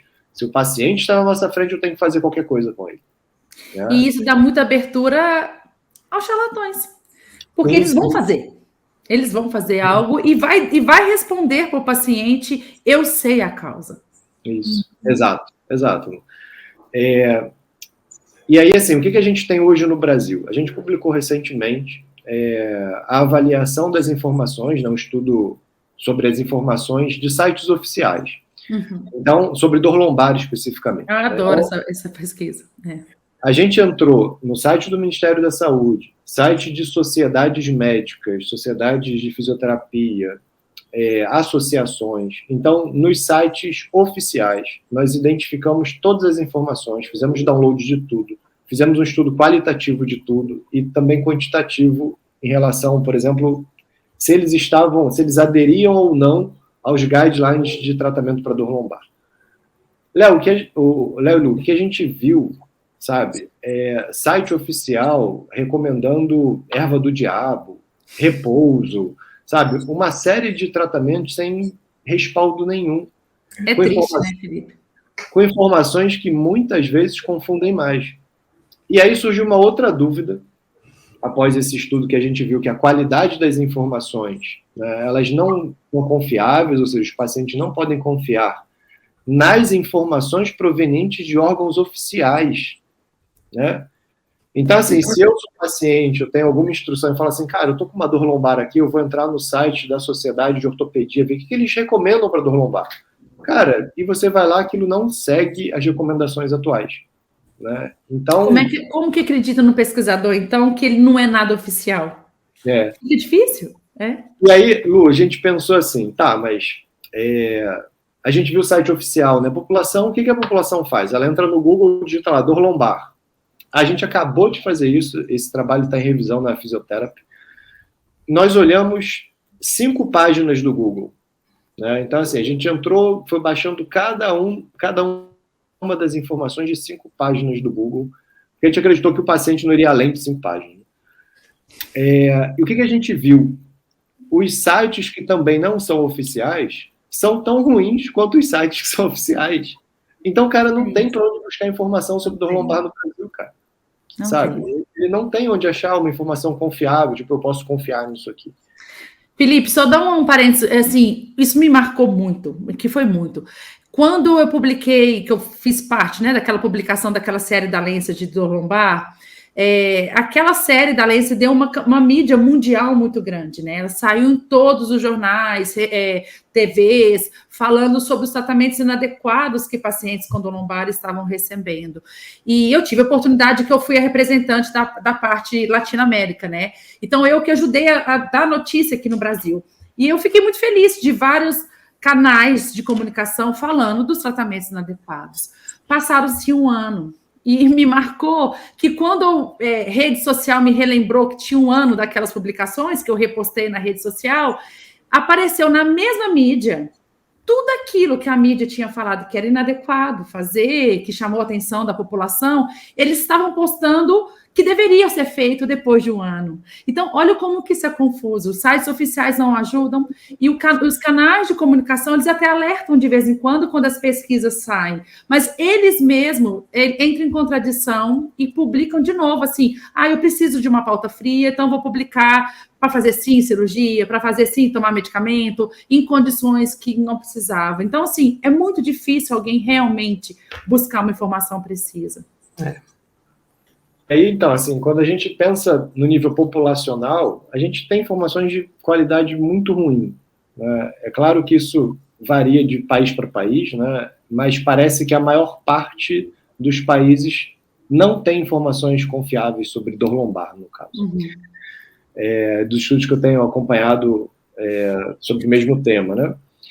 E uma outra coisa, Lu, é a gente pensar no nível individual, né? O clínico com o paciente, como é que a gente dá essa notícia que a dor ela não tem uma causa, que ela é multifatorial.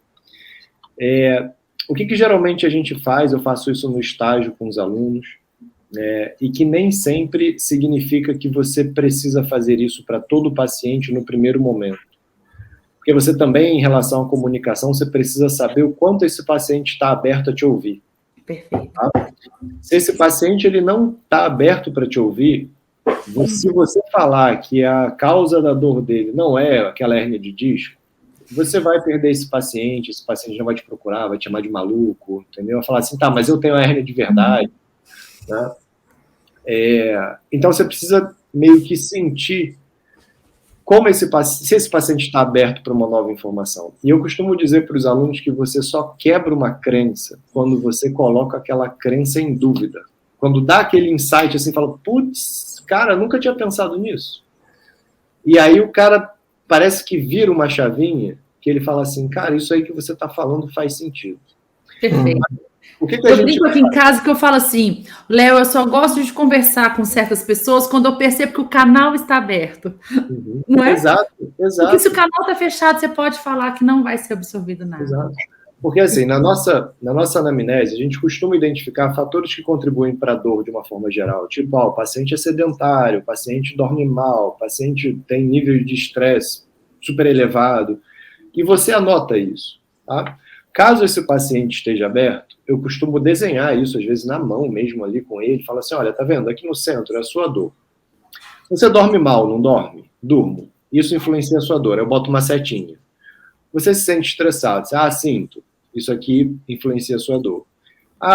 Sei lá, eu sou sedentário. Isso aqui influencia na sua dor. Então, eu vou mostrando para ele que o que ele acreditava que era só o exame, na verdade, tem várias coisas acontecendo na vida dele que estão contribuindo para a dor.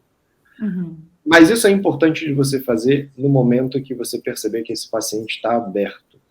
Tá? Uhum. Esse paciente está aberto. Por quê, Léo? Léo, Lu e Léo.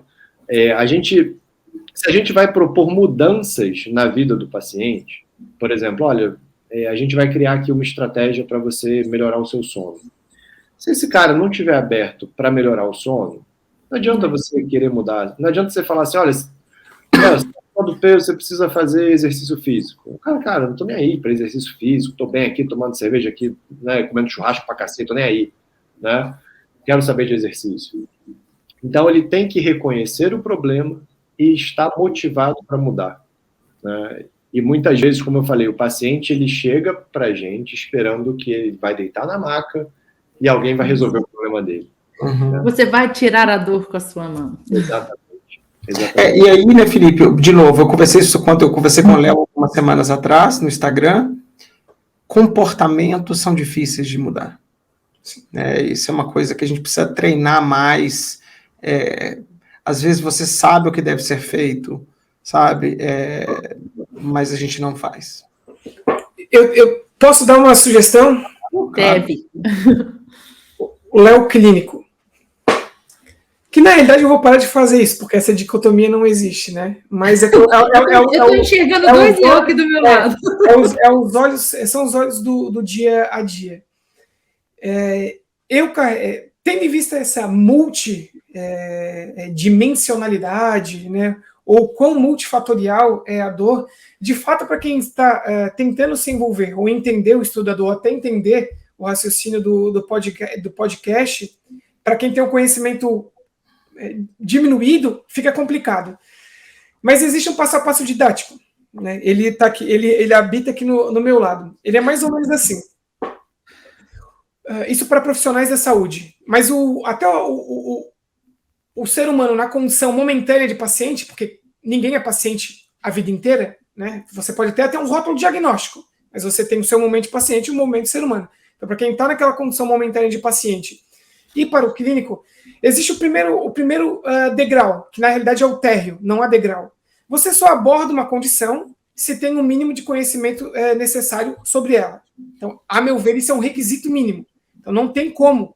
Na realidade, a maioria faz isso. Mas o ideal é abordar uma condição, nesse caso a dor, né, na presença de conhecimento mínimo necessário sobre ela, né, a dor na condição de sinal, né, ou sintoma quando aguda, ou doença quando crônica. O primeiro degrau saindo do térreo é uma avaliação impecável. É o que precede qualquer abordagem, uma avaliação impecável. Na avaliação, aos meus olhos entra o que o Felipe citou. Você só detecta um entendimento disfuncional, ou qualquer sinônimo que a literatura traga, crença disfuncional, entendimento antiquado sobre dor, enfim. Você só detecta isso se você escuta. Técnicas de escuta existem inúmeras. Você pode estudar, é aquela que você prevê. Um modelo basicão de questionamento socrático, entrevista motivacional, enfim, vai do teu escopo, né? Então, se você escuta o paciente, você detecta essas crenças, esses entendimentos disfuncionais, bem como também é capaz de detectar, pensando em profissionais que lidam com o sistema de movimento, alterações no sistema de movimento mal adaptativas, patológicas, disfuncionais. Então, você detecta. O que fazer com essa informação se você não tem domínio sobre elas? Então, aí entra mais um conhecimento aplicado. Você tem que saber o que fazer. E como o Felipe bem citou, e a Lucila também enalteceu, você não detecta e imediatamente aborda. Você deixa portas abertas e no momento oportuno vai lá e traz uma nova informação à tona. E essa nova informação à tona pode ou não fazer sentido ao paciente. O fazer sentido, pessoal, é neurofisiológico, por incrível que pareça, né? É uma frase que eu gosto muito, né? Você não pode perder a oportunidade de ofertar uma primeira boa nova experiência para o paciente, né? Ou uma nova boa experiência para o paciente, para aquele que não está, digamos, a par ou vivenciando aquele movimento, aquele entendimento diferente, uma atividade do dia a dia, um exercício ou algo que seja baseado nos seus valores. Para quem está entendendo, isso é para qualquer tipo de dor? Óbvio que não. Eu estou falando aqui de condições de dor crônica, com altos níveis de incapacidade, pacientes que têm a sua vida em espera, que estão nessa seara, né, ao invés desse ciclo virtuoso, nesse ciclo vicioso, né, há muito tempo. Não é um paciente que está com uma pedra no rim, que tem uma condição aguda e que está precisando, né, de uma abordagem de imediato. Então, a meu ver, esse é o passo a passo, né? Conhecimento prévio, escutar o paciente, detectar os entendimentos disfuncionais, ou, por exemplo, alterações do sistema de movimento, num momento oportuno, ofertar uma abordagem e não perder a oportunidade de ofertar uma primeira boa experiência. Novamente, o Felipe pode falar com muita propriedade. Aqui você pode entrar, né, numa questão neurofisiológica muito grande, né, em relação à questão de recompensa, né? Vai haver sofrimento ou prazer? A gente entra aqui em questões neurofisiológicas que ajudam a modular a dor, né? Vias dopaminérgicas, vias serotonérgicas. Então, eu acredito que a abordagem é simples. Os possíveis mecanismos por trás são complexos. Particularmente, eu gosto de tentar achar que estou entendendo, porque facilita, né, o meu raciocínio no dia a dia. Acho que essa questão que eu gostaria de... Ô, Leozão, o que você falou é muito legal, cara. É o clínico atento. Essa coisa da escuta ativa, empática, a gente fala muito disso pensando em primeira consulta, mas é estar atento com as pistas que você detectou na avaliação e tentar identificar os momentos para utilizar essas pistas. Perfeito. Léo, você falou uma palavra que me lembrou de uma questão. Felipe, lá naqueles critérios de 2021 publicados no PEN, sobre uma... até é até interessante enaltecer isso, né? Voltando só alguns minutos na nossa conversa. Quando a gente fala em dor neuropática, ela tem 3 níveis de certeza, né? Possível, provável ou definitiva. A dor nociplástica, por conta de ser uma condição, digamos, jovem, ela é só possível ou provável. Provável é o maior nível de certeza que se tem. Só que o critério número 2 da dor nociplástica, ele sinaliza técnicas comunicativas por parte do clínico. Porque sabe o que ele diz? Ele diz exatamente assim, ó. É um critério não obrigatório, tá? O seu paciente com dor, ele vai sinalizar hipersensibilidade do sistema nervoso. Só que isso não é teste clínico. Não é o critério 4 que você provoca com testes sensoriais quantitativos. Sabe o que ele diz nesse critério 2? Você vai ter que escutar o seu paciente, ouvir, que tem hipersensibilidade ao frio, ao toque, e ainda ao movimento. Aí ele dá exemplo, né? Estímulo frio inócuo, movimentos ou atividades do dia a dia inofensivos, inócuos, ou é aquele paciente que o top incomoda, o sutiã incomoda, o óculos incomoda, a máscara incomoda, um toque leve, um abraço incomoda. Muitos pacientes referem isso. Inúmeros clínicos não estão atentos ou passam despercebidos. Né? E aí perdem uma informação valiosíssima, que inclusive aumenta essa, vou chamar de força de predição, né?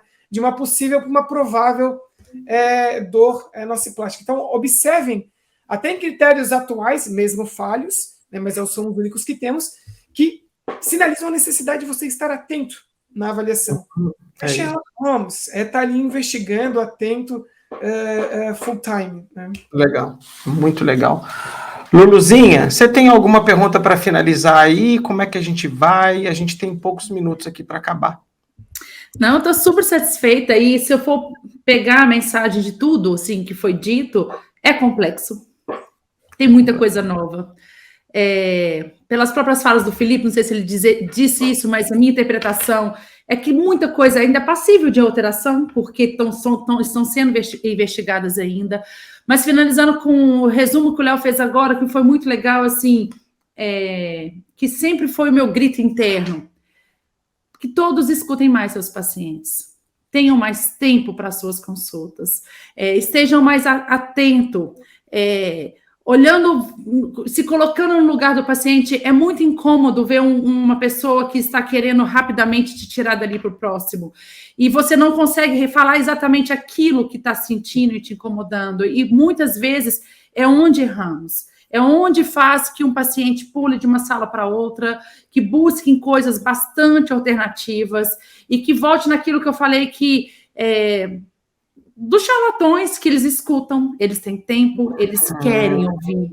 Então, se a gente, como pesquisadores e clínicos, a gente queria afastar aquilo que a gente vê que não é legal para o paciente, que a gente volte o passo número 1, que a gente comece a escutar mais, dar mais tempo para os nossos pacientes, para que a gente consiga realmente entender o que eles precisam e o que eles querem.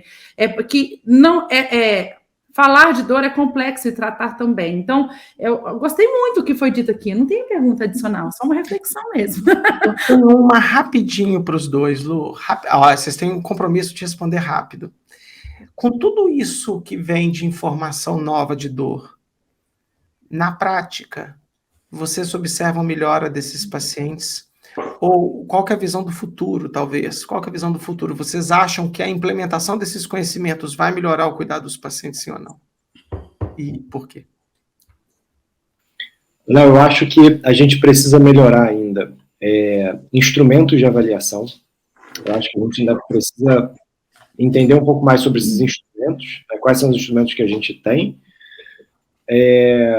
a influência real de cada um desses fatores na experiência de dor, né?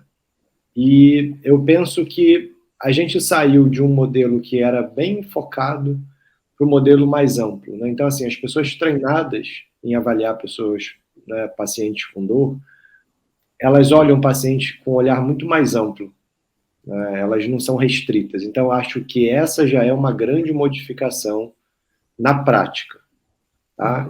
E isso já muda bastante o que a gente entende sobre dor hoje, né, em termos de tratamento. O fato da gente ter pessoas treinadas e que escutam mais esse paciente, buscam esses outros fatores, que não são só fatores físicos somente, eu acho que isso vai ajudar bastante no futuro. Por outro lado, eu acho que a gente precisa melhorar os instrumentos que a gente tem de avaliação. Alguns instrumentos, eles não têm boas propriedades, né, diagnósticas ou prognósticas, e a gente precisa entender um pouco isso mais para frente. Não sei se o Léo concorda. Leozão? Bom, eu tenho a oportunidade de falar algo aqui, e não sei se vocês concordarão comigo ou não.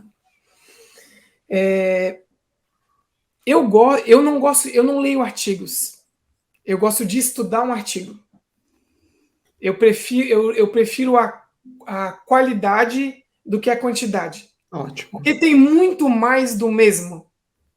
Perfeito. Que, a meu ver, é perder tempo. Eu Concordo. tento, dentro da minha limitação de conhecimentos, filtrar os melhores, e por incrível que pareça, tá? Às vezes eu fico uma semana lendo, relendo, gosto de ver as citações do cara e falar, realmente, será que existe isso? Aí eu vou lá e vejo a referência, abro a referência. Eu gosto de ficar namorando um artigo. Um estudo. E, pessoal, vocês conhecem ou conheceram, talvez aqueles que já possam até ter falecido, né? Os principais estudiosos de dor do mundo. Vocês têm contato com eles? Vocês têm talvez o WhatsApp, o e-mail particular? Eu vejo, é um julgamento totalmente superficial meu, tá? Que tem muita gente que domina na íntegra a metodologia, mas às vezes não domina de forma aprofundada o fenômeno estudado. Dor. Falando de dor. Tá? Estudos impecáveis, só que falha no objeto central, o entendimento do fenômeno. Né? Eu tenho lido todos os estudos que eu particularmente acho bacana, atuais, novamente o julgamento do Leonardo. Tem muita falha básica, de conhecimento básico sobre dor. Muita falha. De vez em quando eu chamo o Felipe e dou uma perguntada neles ali, porque ele conhece as pessoas. Então, se o problema está na formação do conhecimento, obviamente lá na frente vai ter alguma repercussão. Né? Então, aí vem o passo que o Felipe citou.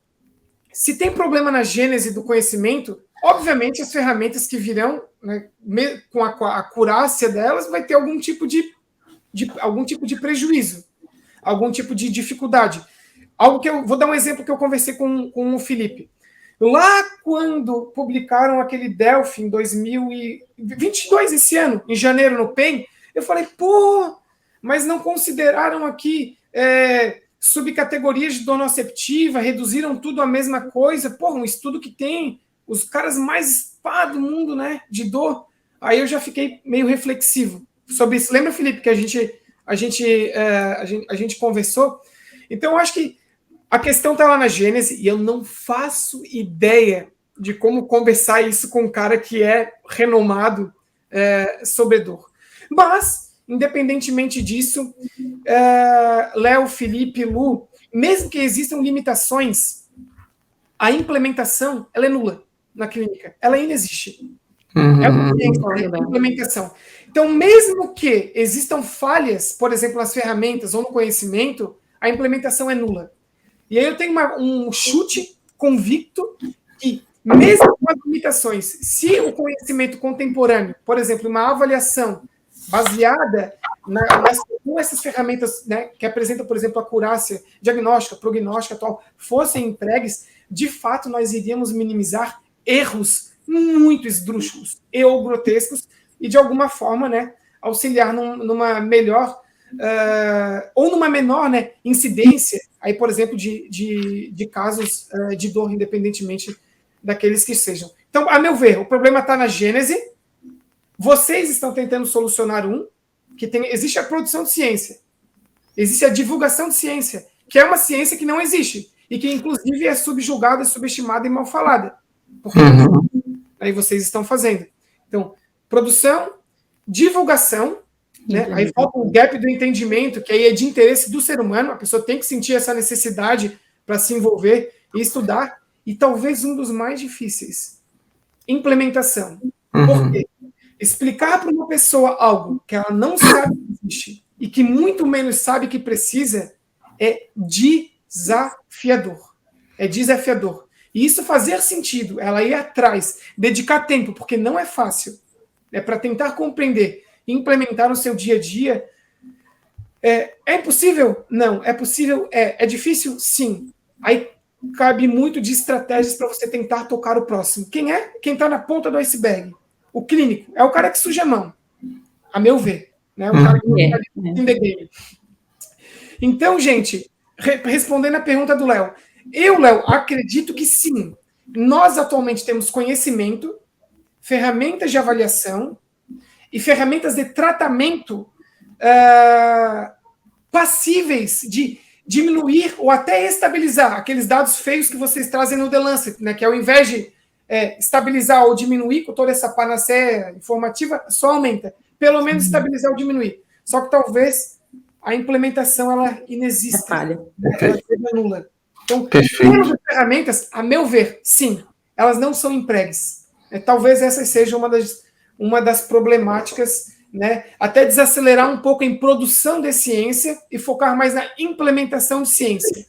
Né? Perfeito. Saber fazer uma coisa, né? Se for usar números, geralmente, infelizmente, é muito infelizmente, demora-se em torno de uns 16 anos, em média, para algo ser implementado, e é muito tempo isso. Eu concordo com o Léo.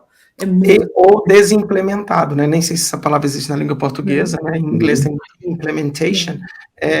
Demora-se cerca de 16, 17 anos, em média, para uma coisa porcaria parar de ser utilizada e uma coisa boa começar a ser utilizada. Então a gente precisa acelerar, de fato, isso. Não, deixa eu trazer para a gente poder ir caminhar para finalmente, deixa eu trazer algumas informações que eu acho que são legais de trazer aqui para o podcast. Eu acho que uma delas vai muito do que a gente tem falado aqui, né? O Léo, por exemplo, é clínico, ele é um puta clínico treinado para avaliar, tratar pessoas com dor. Mas isso não é a realidade, né? A maior parte não é treinado para tratar pessoas com dor. E o paciente com dor, ele tem ali um estigma do paciente chato, que reclama de tudo, que nunca melhora. E ninguém quer ver esse paciente. Já fiz de tudo com esse cara não melhora, como se a culpa da não melhora fosse do paciente. Né? E, de fato, os dados que a gente tem aqui no Brasil são dados sobre ensino de dor na fisioterapia, que a gente publicou em 2016. E a gente viu que, 2018, que a gente viu que de praticamente 500 cursos que a gente avaliou, 7% tinha uma disciplina específica para dor, né? Então, assim, 24 né, tinham uma disciplina específica para ensinar sobre dor. E se a gente considerar que, na maior parte dos casos, o fisioterapeuta que trabalha na área musculoesquelética de uma forma geral, ele vai lidar, em algum momento, com pessoas com dor. Isso aí não tem como ele fugir. Então, o ensino sobre dor no Brasil é extremamente precário, e a gente está falando de fisioterapia em que a dor geralmente é uma queixa frequente. Agora, imagine, por exemplo, na psicologia, né, até na própria medicina, em que talvez a dor não seja o carro-chefe, né, não seja a maior parte para algumas profissões, né, tipo psicologia. Talvez psicologia não pense. Né, na odonto, talvez, né, não seja o carro-chefe. E tem uma outra coisa interessante, Lu, a gente, há uns 2 anos atrás, o Léo até está nesse paper comigo, nessa revisão sistemática, com o andar da telesaúde, né, a gente teve uma dúvida que foi o seguinte, tá, mas né, se a gente for pensar assim, se a gente for pensar numa fila de paciente, numa fila de espera de paciente, você vai ter ali um grande número de pessoas com dor que estão esperando atendimento. A gente pensou assim, se esses pacientes recebessem um programa online, né, de acesso sobre informações sobre dor, será que ele iria melhorar? E esses pacientes não poderiam ter contato com o clínico. Então, como é que funcionava, né, os estudos que a gente incluiu? A gente pegava programas de educação e de automanejo da dor, que eram entregues para o paciente. Esse paciente fazia 4 semanas, 6 semanas seguindo esse programa, e ele não tinha mais nenhum contato com o clínico. E o que a gente viu? Que programas entregues para esses pacientes de forma online tinham melhora para intensidade de dor, para incapacidade, até médio prazo. Então, isso muitas vezes pode ser uma estratégia até para redução de filas de espera, tá? Porque esses pacientes, na maior parte dos estudos, foram comparados com a fila de espera. Então, receber um programa online e receber nada, é melhor receber um programa online, que às vezes esse cara que estava na fila de espera, ele melhora no programa online e ele nem volta para o sistema de saúde. Legal. Sabe? Então, acho que a gente tem muito caminho para andar. A gente tem mega desafios e a gente tem fatores que a gente não vai controlar porque eles fogem da clínica. Eles estão fora da porta do consultório, fora do hospital e da clínica.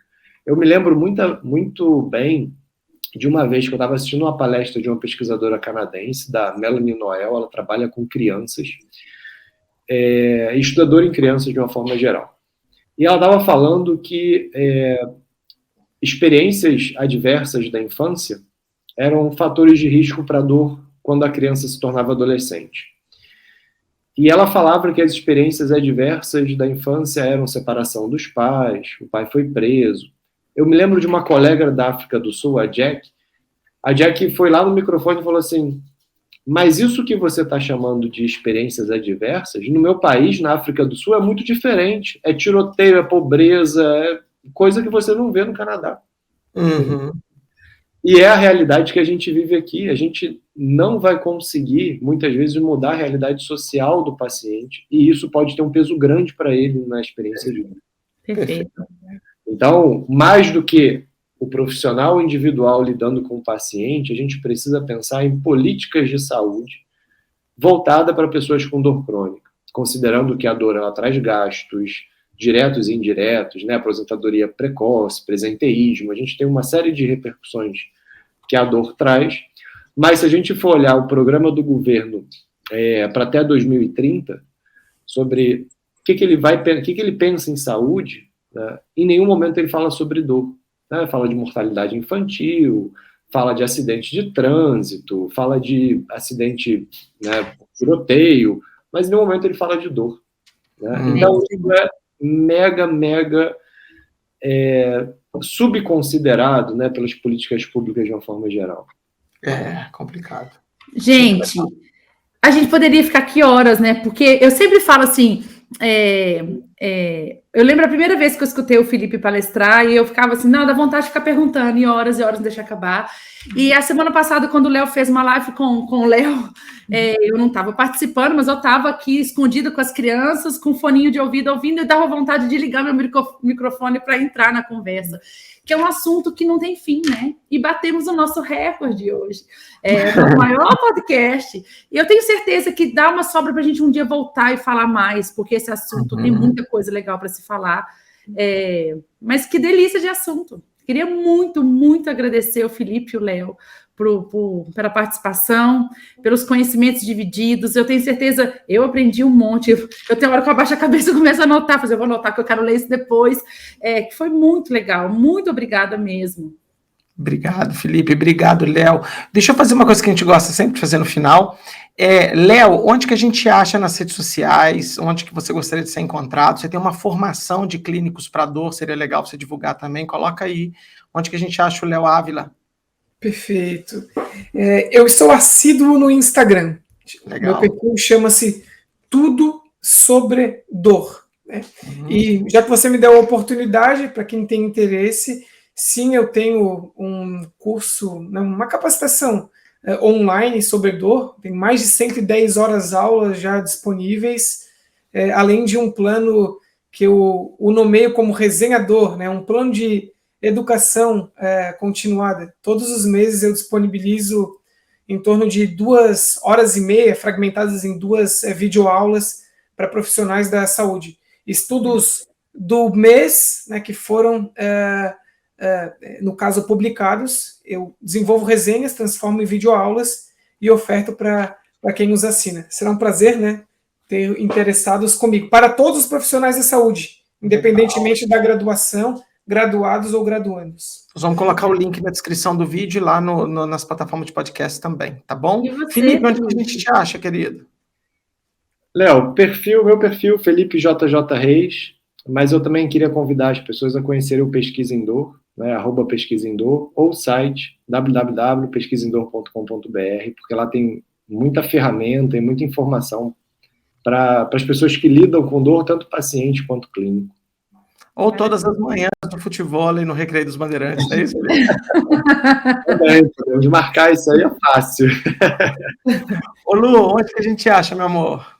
Vocês me encontram no Instagram, Lucila_Costa. Beleza, pessoal? E se você precisar... E você, professor Leonardo? Fala de você também. Eu estou no @leo_costa_pbe. A gente tem um canal no YouTube, Leo Costa PBE, e o nosso site, né, Lu? www.leocostapbe.com.br, e o melhor podcast de saúde do mundo, o PBcast. PBcast, não deixem de seguir a gente. Queridos amigos, muito obrigado pela atenção, pela generosidade, e a gente se vê em breve. A gente se vê daqui a 2 dias lá em Campinas. Um beijo para vocês. Gente, muito obrigada mesmo, foi uma delícia.